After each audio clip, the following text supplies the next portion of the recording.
Bienvenidos a Radio Yaraví y al programa Yaraví en tu corazón. Un paso más a la ciencia. Hoy nos encontramos en el primer encuentro internacional de neurociencia, revolución de las emociones y la creatividad, organizado por la Universidad La Salle. El día de hoy nos encontramos con la licenciada Juanita Boada, especialista en neuroeducación. Ella es de Colombia. Y la primera pregunta para ella es, Juanita, ¿qué factores intervienen en la neuroeducación? La neuroeducación, como lo plantea la palabra, implica la psiquis, es decir, la psicología de la persona, el comprender a la persona desde su cerebro para que haya un aprendizaje adecuado para esa persona. Es la manera como vamos a comprender cómo funciona el cerebro, cómo observamos, cómo percibimos, cómo procesamos la información, cómo la archivamos para poder aprender. Esos son todos los factores que implican que haya una educación reconociendo cómo funciona el cerebro. ¿Qué nos permite la neuroeducación? Principalmente autoconocimiento. Desde chiquitos nos han debido enseñar que tenemos este órgano maravilloso que rige nuestras emociones, nuestro comportamiento, nuestra manera de pensar, que somos distintos. Entonces la neuroeducación nos permite vernos, conocernos, saber cómo estamos emocionalmente, sensorialmente, si estamos abrumados, y cómo aprendemos, cómo nos relacionamos, qué tipo de vínculos tuvimos con nuestros padres, que hace que seamos las personas que hoy somos. Así que para mí es un viaje de autoconocimiento. ¿Qué aporta la neuroeducación a la práctica ya del docente? Bueno, pues la neuroeducación da un paso más adelante en la educación, haciendo que el docente sea más empático, reconozca las diferencias de cada uno de sus estudiantes, porque cada cerebro funciona de manera única. Reconozca lo complejo que es el cerebro y que hay un desarrollo que se llama el neurodesarrollo, y en cada etapa, cada niño qué necesita. El neuroeducador va a saber de verdad qué necesita el niño. Se pasa de esta rúbrica, ¿no?, del deber ser, de que aprendan una cantidad de cosas para la vida, a aquellas que ahora sí tienen sentido para su etapa del desarrollo, sus desafíos, sus características temperamentales, teniendo en cuenta el área de desarrollo del maestro, pero reconociendo el cerebro de cada uno. Y para finalizar esta linda entrevista con usted, ¿qué permite los aportes de la neuroeducación en el proceso de enseñanza y aprendizaje? Que nos hace maestros sensibles, nos hace maestros diferenciados, que nos invita a mantenernos capacitados permanentemente, que no es suficiente enseñar algo, sino el cómo lo enseñamos, que no es suficiente ser el líder, sino conectar con estos estudiantes que quieren aprender. Entonces el gran aporte es que nos sensibiliza a enseñar de una manera más oportuna, entendiendo cómo es cada niño de nuestra aula. Agradecerle a usted esta diferencia con Radio Yaraví, con el programa Yaraví en tu corazón. Ya para el análisis final de la entrevista, ¿qué le ha significado el seminario realizado en el auditorio del Colegio San Juan Bautista de La Salle el día de hoy, licenciada Juanita Boada? Estoy feliz de estar acá, agradecida con esta invitación, porque sobre todo las personas que vinieron están abiertas a aprender, estaban ávidas de conocimiento, porque tienen una bonita intención, la intención de hacer mejores personas, de educar a los niños y a las niñas para tener una mejor sociedad. Así que feliz y honrada de que me hayan invitado a este lugar tan hermoso. ¿Cuál es la enseñanza que nos dejaría a usted desde su punto de vista como educadora? Que para ser educador tiene que ser un ser humano muy especial para poder conectar con los demás. Es un acto de autotrascendencia y es una profesión en la que uno ama todos los días. Somos lo que hacemos y sobre todo lo que hacemos para cambiar lo que somos. Hoy nos encontramos con Ana Lucía Campos, directora general del Instituto Mente y Cerebro y Educación. Bienvenida a Arequipa, Perú, a Radio Yaraví. ¿Cómo está? Bienvenida. Muchas gracias, muy feliz por estar aquí. Gracias por esta cálida introducción. La primera pregunta para usted es, hablando de la mente y del cerebro, ¿cómo funciona el cerebro y la mente? Bueno, este es un tema muy polémico, un tema que se viene discutiendo durante muchos y muchos años en nuestra sociedad. Es motivo de reflexión desde los filósofos hasta los neurocientíficos, ¿no? En la actualidad, ¿qué es lo que desde nuestro punto de vista pensamos que es importante tener en consideración? Que mente y cerebro son inseparables. ¿no? Hablamos del cerebro como un órgano, sí. Hablamos del cerebro desde una mirada neuroanatomofisiológica.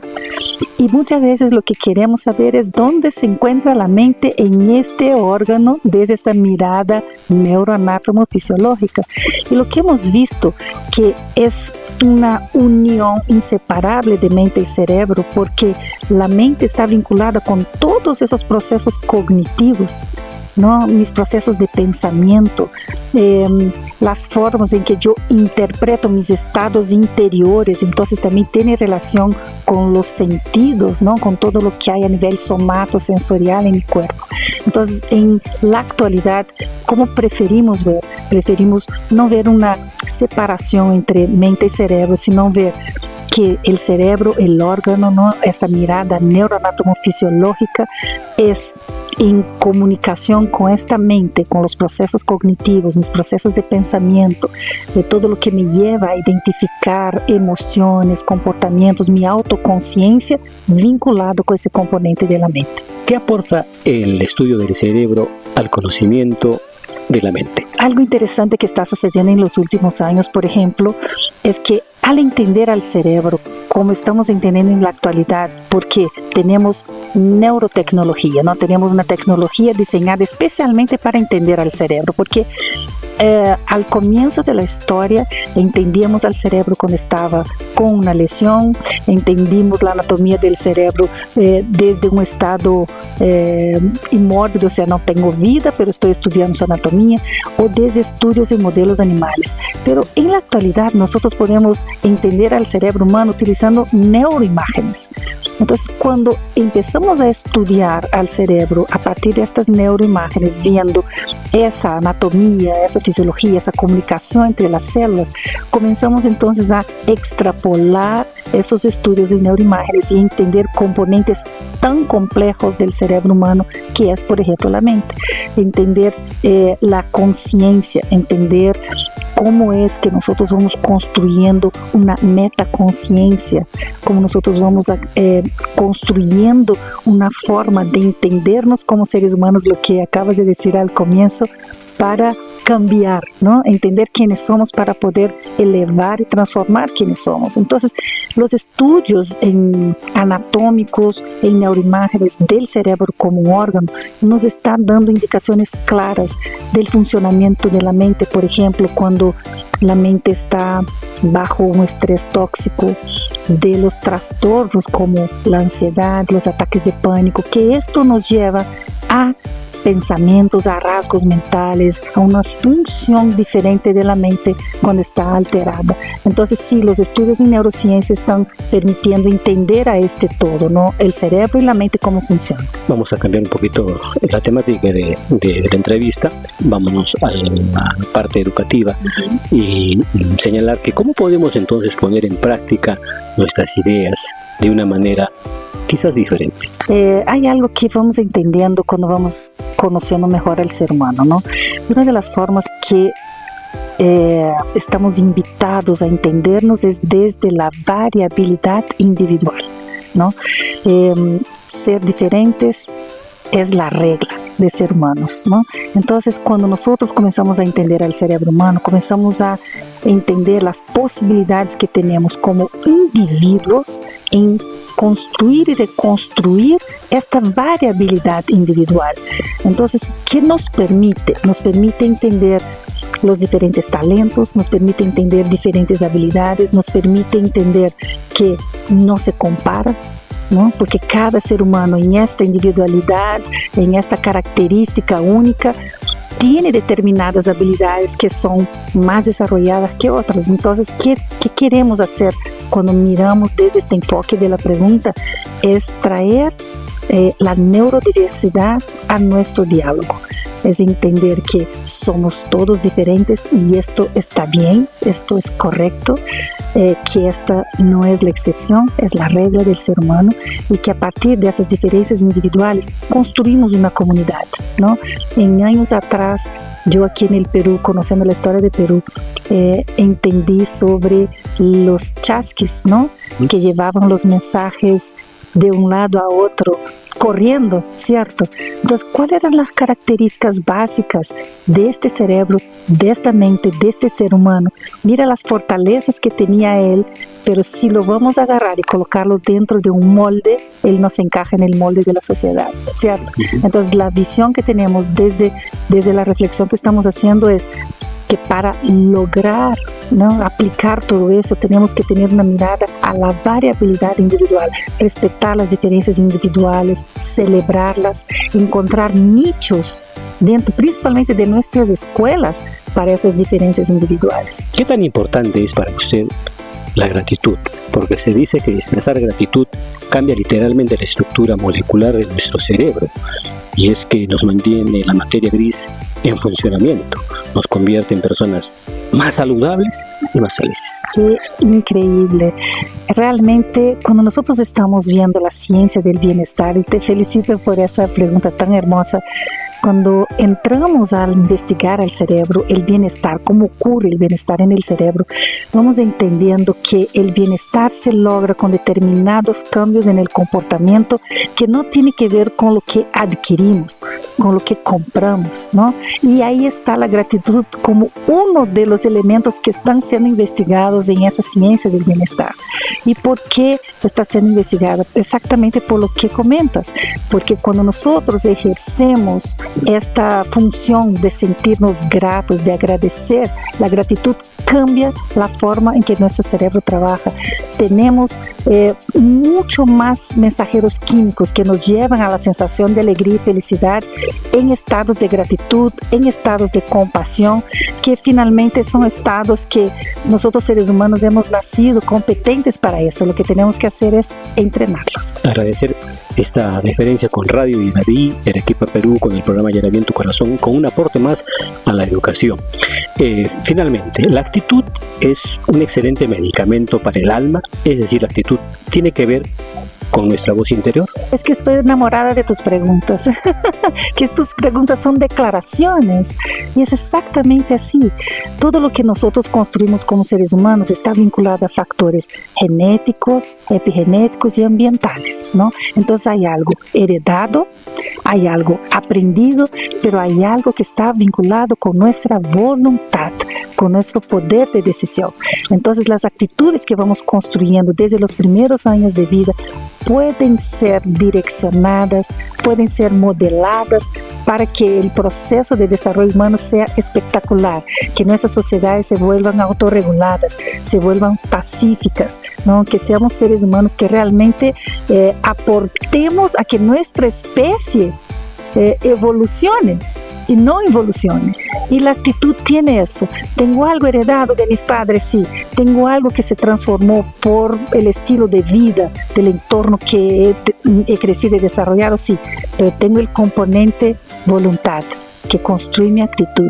Y es tan importante eso porque eso dialoga con la neuroplasticidad, que es la capacidad que tiene el cerebro de transformarse a sí mismo. Pero esa transformación que el cerebro puede hacer nace de unos pasos conscientes que doy en cambios de actitud. Por ejemplo, una de las demostraciones de neuroplasticidad viene a través de las actitudes que tenemos con relación al cuidado de nuestra salud. Hacer ejercicio físico, por ejemplo, ya se notó que es un impulsor de esta plasticidad cerebral. Doctora Ana Lucía Campos, muchas gracias por la diferencia con nuestro medio. Y finalmente, ¿qué le pareció el primer encuentro internacional de neurociencia, revolución de las emociones y la creatividad que ha organizado la Universidad de La Salle? ¿Realmente se han movido las emociones bastante? Sí, yo creo que es un primer paso.